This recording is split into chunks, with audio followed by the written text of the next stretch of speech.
గత సంవత్సరం పవన్ కళ్యాణ్ మామూలు వర్షాలకే ఒక హంగామా సృష్టించిండు. అసలు ఒక సినిమా వాతావరణాన్ని క్రియేట్ చేసిండు. వాళ్ళని అక్కడ ఉన్న ప్రజల్ని రెచ్చగొట్టిండు. అసలు ఎన్నో హంగామా పనులు చేసిండు. కానీ ప్రస్తుతము భారతదేశంలోనే భయంకరమైన వర్షాలు ఆంధ్ర రాష్ట్రంలో పడుతున్నాయి.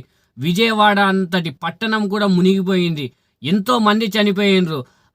రైతులు నష్టపోయారు.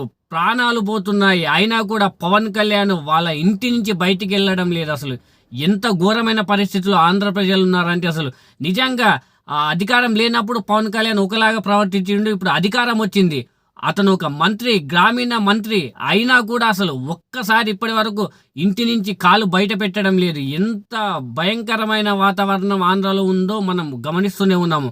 నిజానికి ఈ నాయకులు పోతే వీలేదో సహాయం చేసినట్లు కాదు, కానీ అక్కడున్న వీళ్ళ అధికారులు ఒక నాయకులు వచ్చారని భయంతోనైనా ప్రజలకు ఎక్కువగా సాయం చేస్తారు.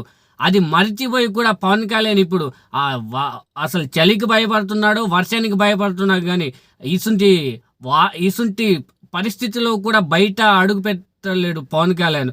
అసలు ఏమంటుండంటే, నేను బయటికి వెళ్తే నాతో ఫోటోలు దిగుతాడు. అసలు సిగ్గుచేరం ఉందా పవన్ కళ్యాణ్ ఏమన్నా? ఈ ప్రాణాలు పోతున్నాయి, వాళ్ళు నీతో వచ్చి సెల్ఫీలు దిగుతారు. అసలు నీతో వచ్చి ఏమన్నా డ్యాన్సులు చేస్తారు. ఇప్పుడు వాళ్ళకి తిండి లేక వాళ్ళు చచ్చిపోతుంటే ఇప్పుడు నిన్ను అడ్డుకుంటారా?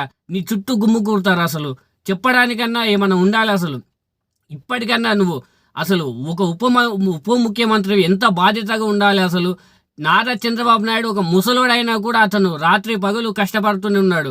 నువ్వు ఓన్లీ సినిమా కాదు, ఇది సినిమాలో మాత్రమే టేక్ చేసినప్పుడు షూటింగ్ చేయడానికి. ఇది సడన్గా వచ్చింది, ఆదుకోవాలి. మీరు ఇసుంటి సమయంలో కూడా ఆదుకోకుంటే ఆంధ్ర ప్రజలు ఏ విధంగా అల్లాడిపోతారు? అసలు సినిమా కాదు పవన్ కళ్యాణ్, గుర్తుపెట్టుకో. ఇటువంటి సమయంలోనే నువ్వు ఖచ్చితంగా ప్రజలను ఆదుకోవాలి. నువ్వు వెళ్ళాలి, తిరగాలి, లోతట్టు ప్రాంతాలను గమనించాలి, అక్కడ ఉన్న వాతావరణాలని గమనించాలి. కానీ నేను బయటికి వస్తే నా ఒక హీరో కాబట్టి ఏదో చుట్టుముడతారని ఒక విచిత్రమైన తిక్క మాటలు మాత్రం మాట్లాడకు పవన్ కళ్యాణ్.